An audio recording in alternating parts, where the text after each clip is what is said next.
You ever think about how to, go through your day feeling secure? Genuinely secure, I mean, but without getting totally paranoid about everything. Hmm. It's a tough balance, right?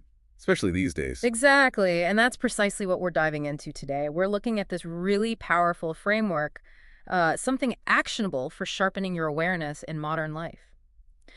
Now, it definitely builds on the groundwork laid by Lieutenant Colonel Dave Grossman, his whole sheepdog analogy. Sheep, wolves, sheepdogs. That really changed how people thought about violence, especially for like military and law Oh, enforcement. absolutely. Grossman's insights, they're timeless, really groundbreaking stuff. Yeah. But, the world for civilians today, it's just, well, it's gotten a lot more complex. So it kind of demands a different approach, maybe an evolved one for regular folks who want to be prepared, want to feel capable, but maybe don't see themselves as, warriors in that traditional sense.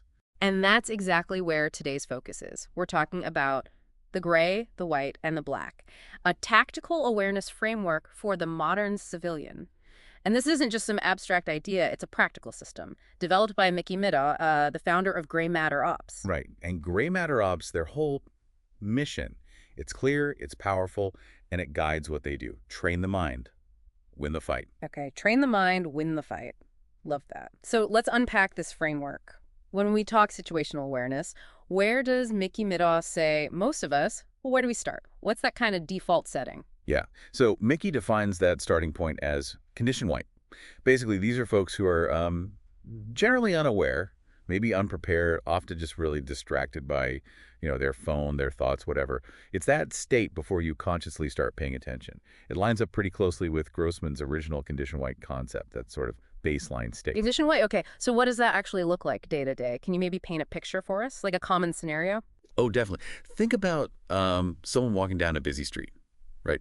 Earbuds in, deep in their phone, just completely oblivious to who's around them, who's coming up behind them. Or, you see it all the time in parking lots. Some staring at their screen, walking between cars, not noticing a car backing out or someone stepping out from behind a van.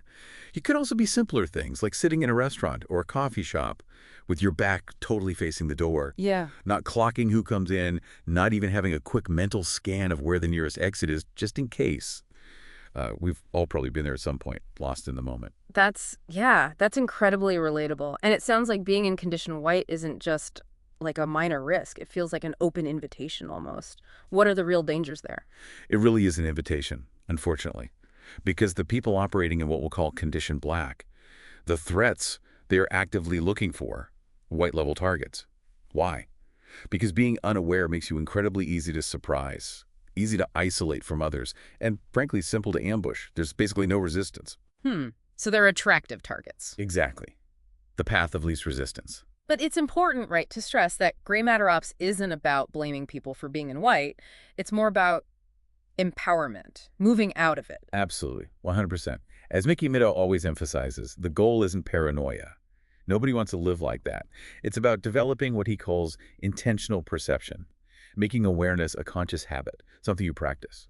Moving out of condition white. That's the first absolutely critical step to taking back control of your environment, enhancing your safety. It's about being present, yeah, not paranoid. Okay, that makes perfect sense for the unaware side. But you mentioned condition black, the threats. Who are these individuals? What defines condition black in this framework? So condition black, that refers to the threat actors. And it's a spectrum, really. It could be, hardened criminals planning something specific, or it could just be everyday opportunists looking for an easy score. Their behavior, though, it aligns pretty closely with Grossman's wolf mentality. They're calculated, they can be predatory, and often surprisingly patient. Patient. Okay. So what are their patterns then? What are they actually looking for? And how do they operate typically? Well, they're scanning constantly, looking for signs of distraction, signs of vulnerability, someone who looks lost or unsure or just completely absorbed in something else. Yeah. They often hang around what are called transitional spaces. Think about parking lots again, ATM areas, stairwells, hallways, places where people naturally let their guard down for a moment. Ah, those in-between spots. Exactly. And they might test boundaries, maybe ask a slightly too personal question or try to get you to comply with a small, seemingly harmless request just to see how you react, gauge your confidence level. But crucially, they're usually looking for soft targets they can exploit through timing and surprise. It's not always about physical strength or a big confrontation. So it sounds like it's less about overpowering someone physically and more about almost like psychological maneuvering, finding that brief window of opportunity. That's a great way to put it. Yeah. Mickey Mido's insight here from Gray Matter Ops is crystal clear. Exploiters don't primarily rely on strength, they rely on surprise and timing. They watch. They wait for hesitation, for that moment you're distracted. And that's precisely why your awareness is, well, it's your best armor. The key to dealing with a condition black threat isn't always about fighting back physically. Often it's about preemption, seeing it coming, and acting before it gets to that point. Avoidance, escape, those come first. Right. Avoid, escape, defend. Okay. So we've got condition white, the unaware target, condition black, the calculating exploiter. The vital question then is, how do we get to that prepared state? How do we become, well, the opposite of vulnerable? This must be where condition gray comes in. Sounds like the goal, the sweet spot for the modern civilian. What exactly is condition gray? Condition gray, yeah, that's the objective. And it's really important to understand, it's not about trying to be a superhero or a tier 1 operator. That's not the point for most civilians. It represents a civilian who's operating in a state of, let's call it calibrated readiness. Think of it as the mindset of a trained observer. Someone who can blend in, look totally normal, but is actually seeing and processing everything happening around them. It's about being present, being prepared, but without that constant draining feeling of being on high alert. Calibrated readiness. I like that. But how do you maintain that? Doesn't it risk becoming exhausting, always being on, or slipping back into paranoia? What are the actual, practical things someone in condition gray does? Yeah, that's the million-dollar question, isn't it? And condition gray is the answer, because it's framed as a habit, not a constant state of tension. So someone in gray, when they walk into a place, a cafe, a store, whatever, they consciously pick a seat that gives them good visibility, maybe good access to an exit. They choose where they stand in line. They're actively scanning, almost subconsciously after a while, to get a feel for what's normal in that environment, the baseline. And because they know what's normal, they can quickly spot anomalies, things that just seem off. Okay. They tend to watch people's hands, not just their eyes, because hands often show intent before anything else. They think in those layers we mentioned. Avoid first. Can I just leave? Escape second. If I can't avoid, how do I get out safely? And only then, if avoidance and escape fail, how do I defend myself or others? And sure, they might legally carry defensive tools, but way more important than the tool is the intent, the mental preparedness to act if necessary. They have a plan, even if it's a simple one. That layering, avoid, escape, defend, that seems really crucial. Can you give us a concrete example, something relatable that really shows condition gray in action? Yeah, sure. Let's use the coffee shop example again. A woman walks in. Before she even gets in line, she does a quick scan. Okay, exits there and there. She gets a feel for the vibe. Is it calm, rushed? Is anyone unusually loud or tense? Maybe she notices someone kind of lingering near the restrooms without ordering, or perhaps someone enters who just looks very out of place, maybe dressed inappropriately for the weather, agitated. So she chooses her spot carefully, maybe a seat against a wall, not trapped in a corner, where she can see the entrance and has a clear path to an exit. She's not sitting there sweating, looking over her shoulder constantly. She looks perfectly normal, but she's aware. She's processed the environment, noted potential issues, and has already subconsciously started thinking, if that person approaches me, I'll do X. If I need to leave quickly, I'll go that way. She's not paranoid. Not at all. She's simply prepared. She's operating in condition gray, and that really captures the gray matter ops philosophy. Condition gray is fundamentally about mastering yourself, your own awareness. It's trainable. You can practice it. It's repeatable.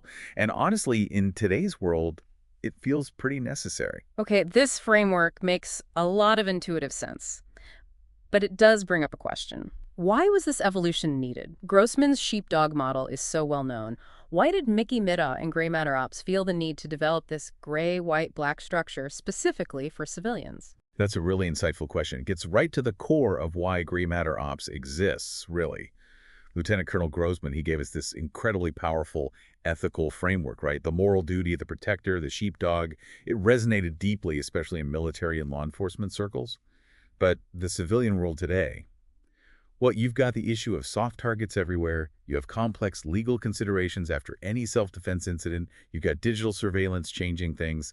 It just means that awareness isn't just a good idea anymore. It's a critical, practical skill for everyday survival and safety. So the context is different. Exactly. The context has unique challenges. So Gray Matter Ops developed the gray, the white, and the black, specifically to meet those modern civilian needs. It gives people a model that's grounded in actual behavior. in how we perceive things, how our brains work. That makes it easier for anyone to learn and apply. Parents, students, people who travel, professionals, you name it. It also cleverly avoids those identity labels. You don't have to be a sheepdog to use this framework. Anyone can learn to operate in condition gray. It reduces confusion. And maybe most importantly, it provides real-time, actionable awareness training you can actually use walking down the street, going to the mall, living your life. It's not replacing Grossman's model. Maybe think of it as evolving its core principle for a broader audience.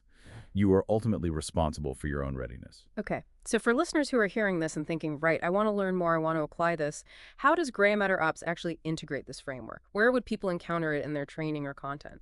Oh, it's woven through everything they do. Hmm. It's fundamental. You'll hear it discussed constantly on the Red Dot Mindset podcast, for instance. They break down real incidents, self-defense encounters, and analyze them using the gray, white, black framework. It really brings it to life. It's also central to their articles, their blog posts, their tactical briefings they might put out, and of course, in any hands-on training or scenario drills they run. It even connects to their other mindset models, things like the P2XR system or the awareness continuum.